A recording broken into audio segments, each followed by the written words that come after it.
আমার দেশের কত ধনী আল্লাহ পাওয়ার জন্য মাহে রমজান আসলে মক্কায় দৌড়ায়, মদিনায় যায়, কয় মক্কায় নামাজ পড়বো, মদিনায় নামাজ পড়বো। এক রাকাত নামাজে 1,00,000 রাকাতের সওয়াব, এক রাকাত নামাজে 50,000 রাকাতের সওয়াব। উমরা করে মক্কায় কাটায় সময় মদিনায় কাটায়, মক্কায় কোরআন খতম দিতে চায়, মদিনায় কোরআন খতম দিতে চায়। সওয়াব মাহে রমজানে অগণিত সওয়াবের আশায় ব্যক্তিগুলি আল্লাহর ঘরে হাজিরা দেয়, কিন্তু বাড়ির পাশে গ্রামের কত গরিব মানুষ টাকার অভাবে বাবা ভালো ইফতার করতে পারে না, টাকার অভাবে কত মা ভালো সেহরি করে রোজা রাখতে পারে না।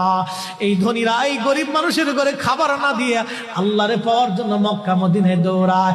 আল্লাহ ডাক দেখো, বান্দা একবার মরে দেখ, কায়দা মতো জুতা দিয়ে পিটামো, আমার বান্দারা না খেয়ে ইফতার করবে, আর তুই আল্লাহ পাওয়ার জন্য মক্কায় আইছো, এমন আল্লাহ আমি ধরা দেব না। কথা বলেন ঠিক না? আমার দেশের